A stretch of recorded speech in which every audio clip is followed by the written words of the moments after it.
बारामती लोकसभा मतदारसंघाच्या महासंसदरत्न खासदार आणि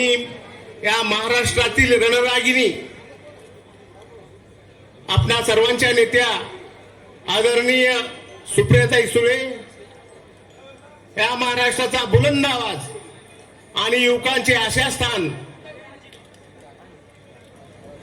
आणि उभा महाराष्ट्र ज्यांच्याकडे उद्याचं भवितव्य म्हणून पाहतो ते आपणा सर्वांचे नेते आदरणीय रोहितदादा पवार, पुणे जिल्हा राष्ट्रवादी काँग्रेसचे अध्यक्ष आदरणीय गारटकर दादा,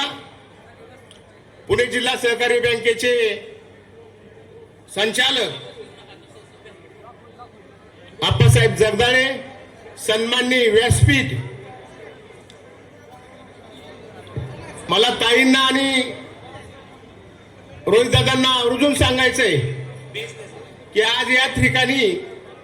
श्रेष्ठ जोडप्यांचा विवाह या ठिकाणी संपन्न होत आहे। आदरणीय मानेदादांनी वधू पित्याची भूमिका या कार्यक्रमाच्या निमित्तानं या इंदापूर तालुक्यामध्ये घडवलेली आहे। तशीच प्रवीणभाई माने यांनी एक भाऊ म्हणून आपलं कर्तव्य सोनाई प्रतिष्ठानच्या माध्यमातून पार पाडण्याचं एक कर्तव्य त्यांनी या ठिकाणी पार पाडलेलं आहे।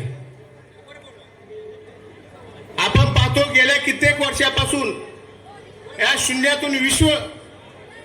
मानेदादांनी आणि त्यांच्या भावांनी तयार केलं आणि हे विश्व तयार केल्यानंतर पाठीमागच्या काळामध्ये सुद्धा सामुदायिक विवाहाचं आयोजन करण्यात आलं होतं। मध्यंतरी कोरोना सारखा महाभयंकर काळ ह्या संपूर्ण जगावर येऊन गेला, त्यावेळेस सुद्धा आदरणीय मानेदादा असतील, आदरणीय भैया असतील, आदरणीय कुमार शेठ असतील, यांनी मोठ्या प्रमाणामध्ये त्या कोरोनाच्या संकट काळामध्ये धान्याचं किट वाटपाचं कार्यक्रम असू द्या, आरोग्य शिबिर असू द्या, ही सोनाईच्या प्रतिष्ठानच्या माध्यमातून त्यांनी या ठिकाणी केलेली आहे। ताई मला आवर्जून सांगायचं आहे, आम्ही सकाळपासून ताई या ठिकाणी 10-10:30 पासून दादा आम्ही रोहित दादा आम्ही सकाळी 10:30 वाजल्यापासून इथं, तर 10:30 वाजल्यापासून ज्या वेळेस या लोकांच्या प्रतिक्रिया आम्ही ऐकत होतो, या प्रतिक्रिया अशा बोलक्या होत्या की यावेळेस काही होऊ द्या, इंदापूर तालुक्यातील हे जे आजचे सामुदायिक विवाह जर असला तर हे राष्ट्रवादी काँग्रेस पक्षाच्या माध्यमातून घेतल्यासारखा घेतलेला आहे। हे जे वधूवर आहेत हे सर्व वधूवर शाहू फुले आंबेडकरांच्या विचाराचे आहेत आणि या ठिकाणी 63 वधूवर या ठिकाणी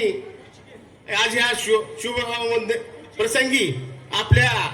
आयुष्याच्या या नवीन एका उमरट्यावर हे 63